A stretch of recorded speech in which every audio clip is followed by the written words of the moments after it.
ಬಿಜೆಪಿಯಲ್ಲಿ ವಿಜೇಂದ್ರ ಮತ್ತು ಯತ್ನಾಳ್ ಬಣ ಈ ಒಂದು ಸಮರ ನಿಲ್ಲುವ ಲಕ್ಷಣ ಕಾಣಿಸ್ತಾ ಇಲ್ಲ. ಬಿಎಸ್ವೈ ಒಂದು ಕಡೆ ಒಗ್ಗಟ್ಟಿನ ಜಪವನ್ನು ಮಾಡಿದರೂ ಕೂಡ ಯಾರ್ಯಾರು ಬಂಡಾಯ ಇದ್ದಿದ್ದಾರೋ ಇವರು ಯಾರು ಕೂಡ ಇದಕ್ಕೆ ಕೇರ್ ಮಾಡದಂತೆ ಕಾಣಿಸ್ತಾ ಇಲ್ಲ.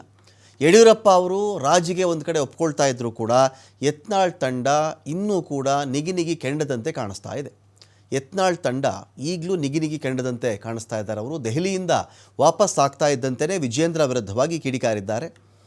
ರಾಜ್ಯಾಧ್ಯಕ್ಷ ಸ್ಥಾನಕ್ಕೆ ವಿಜೇಂದ್ರ ಲಾಯಕೇ ಅಲ್ಲ.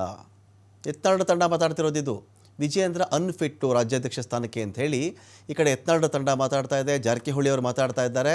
ಅವರು ಆದಷ್ಟು ಬೇಗ ರಾಜ್ಯಾಧ್ಯಕ್ಷ ಸ್ಥಾನ ಬಿಟ್ಕೊಟ್ಬಿಡೋದು ಒಳ್ಳೆಯದು.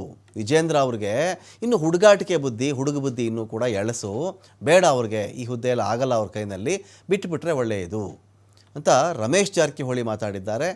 ಜೊತೆಗೆ ಏಕವಚನದಲ್ಲಿಯೇ ಈ ವಿಜೇಂದ್ರ ಬಾಯಿ ಬಿಟ್ಟರೆ ಬರೀ ಸುಳ್ಳು ಹೇಳ್ತಾನೆ, ಹೈಕಮಾಂಡ್ ಯಾರಿಗೂ ಎಂತಹ ಸೂಚನೆ ಕೂಡ ಕೊಟ್ಟೇ ಇಲ್ಲ, ಅಪ್ಪ ಎಷ್ಟೋ ವರ್ಷಗಳ ಕಾಲ ಹೋರಾಟ ಮಾಡಿ ಆ ಸ್ಥಾನಕ್ಕೇರಿದ್ರು, ಮಗ ಯಾವ ಹೋರಾಟ ಮಾಡಿರೋದು, ಏನೇನು ಮಾಡ್ದೇ ಅಪ್ಪನ ಹೆಸರಲ್ಲಿ ಇವ್ರಿಗೆ ಈ ಅಧ್ಯಕ್ಷ ಸ್ಥಾನ ಸಿಕ್ಕಿಬಿಡ್ತು ಅಂಥೇಳಿ ರಮೇಶ್ ಜಾರಕಿಹೊಳಿ ಗುಡುಗಿದ್ದಾರೆ.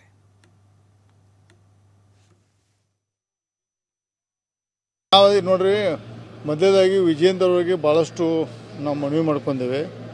ನಮ್ಮದು ವೈಯಕ್ತಿಕ ಭಿನ್ನಾಭಿಪ್ರಾಯ ಇರ್ಬೋದು, ಆದರೆ ಭಾರತೀಯ ಜನತಾ ಅಧ್ಯಕ್ಷ ನಂತರ ಗಂಭೀರವಾಗಿ ಕೆಲಸ ಮಾಡೋದು ಒಳ್ಳೆಯದು. ಮೊನ್ನೆ ನಾನು ದಿಲ್ಲಿಲಿ ಹೇಳಿದ್ದೀನಿ, ಅವ್ರ ಹುಡುಗಾಟ ಬುದ್ಧಿ ಮತ್ತು ಸಣ್ಣ ವಯಸ್ಸು ಸಣ್ಣದಿರೋದ್ರಿಂದ ಆ ಸ್ಥಾನಕ್ಕೆ ಅವ್ರಿಗೆ ಲೈಕಿಲ್ಲ, ಅವ್ರು ಬಿಟ್ಟು ಕೊಡು ಒಳ್ಳೆಯದು. ಈಗಾಗಲೇ ನಾನು ಹೇಳಿದ್ದೀನಿ. ಯಾಕೆ ಯಡಿಯೂರಪ್ಪ ಅವರು ಭಾಳಷ್ಟು ಹೋರಾಟ ಮಾಡಿ ಆ ಸ್ಥಾನಕ್ಕೆ ತಲುಪಿದ್ದಾರೆ. ಅವ್ರ ಮಗನಾಗಿ ಅಲ್ಲಿ ತಲುಪಿ ಅದಕ್ಕೆ ವ್ಯರ್ಥ ಆಗಿದೆ.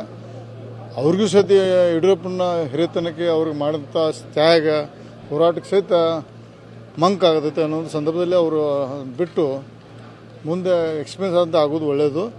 ನೋಡ್ರಿ, ಮಧ್ಯದಾಗಿ ವಿಜೇಂದ್ರ ಅವರಿಗೆ